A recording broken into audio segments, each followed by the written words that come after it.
Hello future doctors, कैसे हैं आप लोग। I hope you all are doing good. So अब देखो, आज हम करने वाले हैं बायोलॉजिकल क्लासिफिकेशन चैप्टर की एनसीईआरटी। तो देखो, पूरी एनसीईआरटी हम लाइन टू लाइन नहीं पढ़ेंगे, बस हम देखेंगे एक्सपेक्टेड क्वेश्चन कहाँ से आते हैं, प्रीवियस ईयर क्वेश्चन हमारे क्या क्या आ चुके हैं, और असर्शन रीजन कहाँ कहाँ से आने के चांसेस हैं, किन किन लाइन से असर्शन रीजन बन सकता है। और बाकी की एनसीईआरटी तो आपको समझ में आ जाती है, लेकिन जो ट्विस्ट एनसीईआरटी में दिए हुए हैं, एक एक वर्ड जो छुपे हुए हैं, उनको हम देखने की कोशिश करेंगे। तो this is going to be a short video और उसमें हम पूरा चैप्टर कवर नहीं करेंगे। तो चलो अभी हम देखते हैं क्या क्या इंपॉर्टेंट है। तो सबसे पहले अगर बायोलॉजिकल क्लासिफिकेशन के इंट्रोडक्शन की बात करें तो सबसे पहले तो ये आपको याद रखना है कि Aristotle was the earliest to attempt a more scientific basis for a classification. उसके बाद लीनियस ने किया था two kingdom system classification, that is plant and animalia. ठीक है, उसके बाद ये बंद क्यों करना पड़ा इनको अपना सिस्टम, क्योंकि ये इन चीज़ों के बारे में डिस्टिंग्विश नहीं कर रहा है। किस किस के बारे में, यूकैरियोट्स, प्रोकैरियोट्स, यूनिसेलुलर, मल्टीसेलुलर और photosynthetic green algae and non photosynthetic fungi. अब देखो यहाँ पे वो क्या ट्विस्ट कर सकते हैं, ये तीनों सेंटेंस में दे देंगे और हाउ मेनी आर करेक्ट वाला क्वेश्चन दे सकते हैं। फोटोसिंथेटिक में वो गलती से फंगी, गलती से क्या जानबूझ के फंगी लिख सकते हो। नॉन फोटोसिंथेटिक में ग्रीन एल्गी। वैसे चांसेस बहुत कम है पर कुछ भी हो सकता है, सो आप इन बातों को ध्यान रखिए। ठीक है, अब आता है आपका classification of organism into plant and animal was easily done and easy to understand, but हुआ क्या, a large number of organisms did not fall into either category, hence the two kingdom classification used for a long time was found inadequate। क्योंकि देखो यहाँ आ सकता है हमारा AR type question, ठीक है, असर्शन रीजन की टू किंगडम क्लासिफिकेशन आपका इनएडिक्वेट क्यों था, या फिर वो एक सेंटेंस दे देगा कि इनएडिक्वेट था और दूसरा दे देगा कि a large number of organism did not fall into the either category। तो ये हम both the statement are true है and reason is the correct explanation of the assertion हो जाएगा। ठीक है, तो ये हो गया। उसके बाद यहाँ पे ऐसा कुछ इंपॉर्टेंट है नहीं, बट आपको ये याद रखना है कि क्या क्या कैरेक्टरिस्टिक इन्होंने इंक्लूड किए थे। Cell structure, nature of wall, mode of nutrition, habitat, method of reproduction and evolutionary relationship, ये सब आपको याद होने चाहिए। अगले पेज पे आते हैं तो ये बहुत ही इंपॉर्टेंट आपको एक टेबल मिल जाता है 5 किंगडम का। तो अब देखो, इसको याद करने की एज सच कोई ट्रिक नहीं बता रही हूँ, बट एक तरीका बता रही हूँ कि आपको इसको कैसे याद करना है। तो सबसे पहले आपको 5 किंगडम को ऐसे लाइन से याद करना है कि इसका सीक्वेंस क्या है। ठीक है, Monera, protista, fungi, Plantae and Animalia, इनको लाइन से याद कर लिया। उसके बाद आपको ऐसे चलना है कि एक्सेप्शंस क्या है। जैसे मोनेरा में सेल टाइप जो है वो सिर्फ मोनेरा ही प्रोकैरियोटिक है।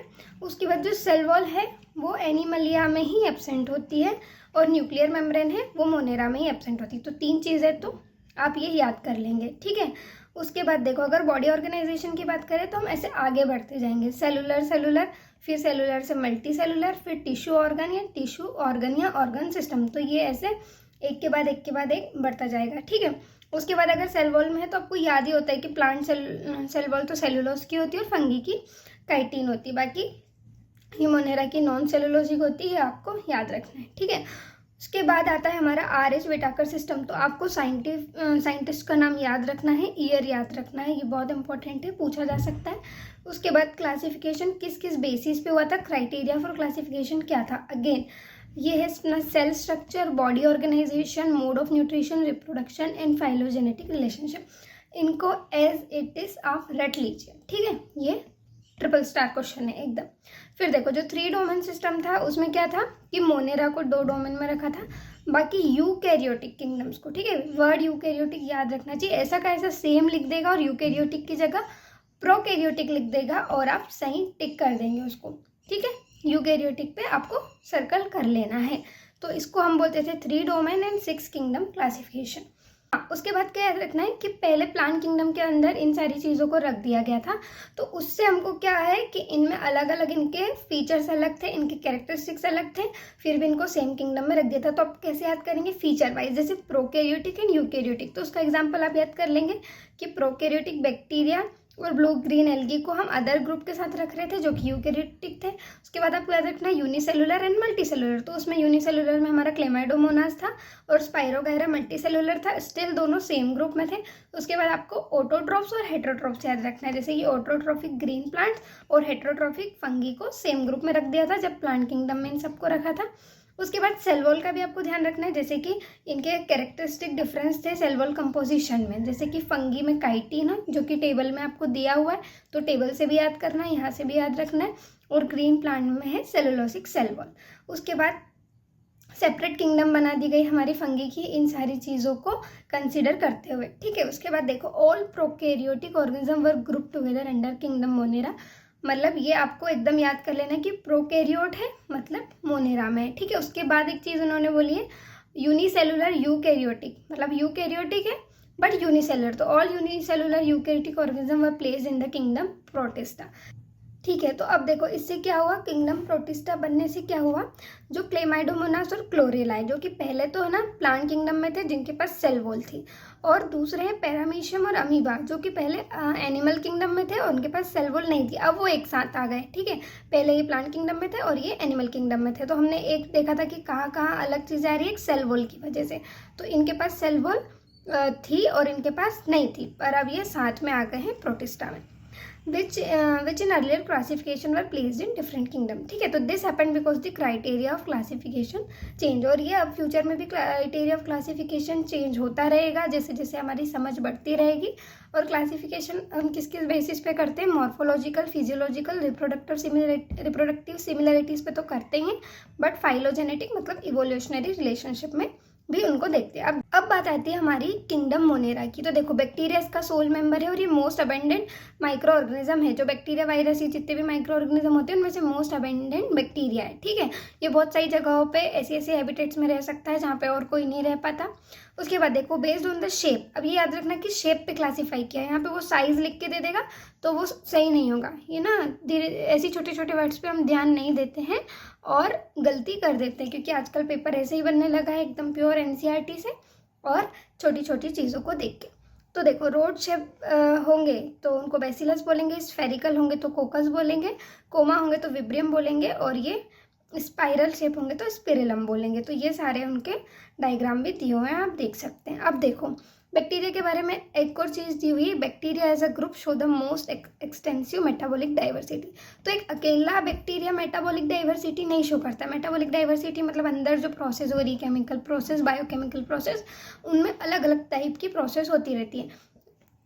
मतलब सब टाइप के होते हैं, जैसे वो कीमोसिंथेसिस भी करते हैं, फोटोसिंथेसिस भी करते हैं, हेट्रोट्रोपिक भी होते हैं, ऑटोट्रोपिक भी होते हैं। तो ये एक एज अ ग्रुप उनमें डाइवर्सिटी है। मतलब एक बैक्टीरिया के अंदर नहीं है कि मैं ये अकेला सब कुछ कर सकता हूँ। मतलब कुछ बैक्टीरिया ऐसा करते हैं, कुछ बैक्टीरिया ऐसा करते हैं। तो ये ग्रुप वर्ड आपको बहुत अच्छे से ध्यान में रखना है। Bacteria as a group show the most extensive metabolic diversity. उसके बाद दो टाइप के बैक्टीरिया होते हैं। अच्छा उसके पहले ये देख सकते हो कि फोटोसिंथेटिक ऑटोट्रॉप, कीमोसिंथेटिक ऑटोट्रॉप और हेट्रोट्रॉप। तो ये वाली चीज़ ना आपको टेबल में भी दी हुई है। जैसे मोड ऑफ न्यूट्रिशन है और किसका है, मोनेरा का। तो मोनेरा का मोड ऑफ न्यूट्रिशन ऑटोट्रॉफिक था, उसमें कीमोसिंथेटिक भी था, फोटोसिंथेटिक था, और हेट्रोट्रॉपिक में क्या था, सेप्रोफाइटिक एंड पैरासाइटिक। अब उसके बाद हम आते हैं आर्कीबैक्टीरिया पे। तो इसमें आपको याद रखना है कि ये सब जगह पे अवेलेबल होता है। और देखो ये अदर बैक्टीरिया से डिफर करता है क्योंकि डिफरेंट सेल वॉल स्ट्रक्चर इसकी होती है। यहाँ से भी एक छोटा सा असर्शन रीजन या सेंटेंस वाइज क्वेश्चन आपका बन सकता है। उसके बाद आपको याद रखना है मिथेनोजेंस के बारे में, जो कि प्रोडक्शन ऑफ बायोगैस में हेल्प करते हैं, ठीक है। उसके बाद आते हैं हम यू बैक्टीरिया पे। तो देखो यू बैक्टीरिया में अलग अलग बैक्टीरियाज के बारे में हमें दिया गया है। सबसे पहले तो ये ट्रू बैक्टीरिया होता है, इसकी रिजिड सेल वॉल होती है। उसके बाद उसमें हमें सबसे पहले साइनो बैक्टीरिया का बताया गया, ये होते हैं फोटोसिंथेटिक ऑटोट्रॉफ, ठीक है। तो सबसे पहले मतलब ऑटोट्रॉफ्स की बात हो रही है, इसको ऐसे सीक्वेंस से याद करना पूरे पैराग्राफ को। पहले ऑटोट्रॉफ्स की बात हो रही है, उनमें भी पहले हम बात कर रहे हैं फोटोसिंथेटिक की, फिर कीमोसिंथेटिक की, उसके बाद हेट्रोट्रॉपिक की। तो ऑटोट्रॉफ हो गया, हेट्रोट्रॉपिक की ये ना याद ही नहीं होता, मतलब पता ही नहीं चलता कि क्या दे रहा है क्या बोल रहा है। तो इसको ऐसे मोड ऑफ न्यूट्रिशन के बेसिस पे आप लाइन से याद कर सकते हैं, ठीक है। तो अब देखो इसमें आप याद रखना है तो जिलेटिनियस शीथ इसका इंपॉर्टेंट होता है, ये डायग्राम भी इंपॉर्टेंट है कि इसमें हेटेरोसिस्ट कहाँ है। उसके बाद ये इंडिकेशन ऑफ पॉल्यूशन है, मतलब ये पॉल्यूटेड वाटर बॉडीज में ही मिलता है, ब्लूम बनाता है। तो आप एक और इंडिकेशन होता है लाइकेन, उसका आप मेरे को बताइएगा कमेंट बॉक्स में कि पॉल्यूशन इंडिकेशन से उसका क्या रिलेशन है, ठीक है। हेटेरोसिस्ट आपको याद रखना। उसके बाद ये नाइट्रोजन फिक्सेशन करते हैं स्पेशलाइज सेल में, बता दिया। फॉर एग्जाम्पल क्या है, नोस्टोक एंड एनाबेना, तो एग्जाम्पल तो आपको याद करना ही है, नोस्टोक एंड एनाबेना।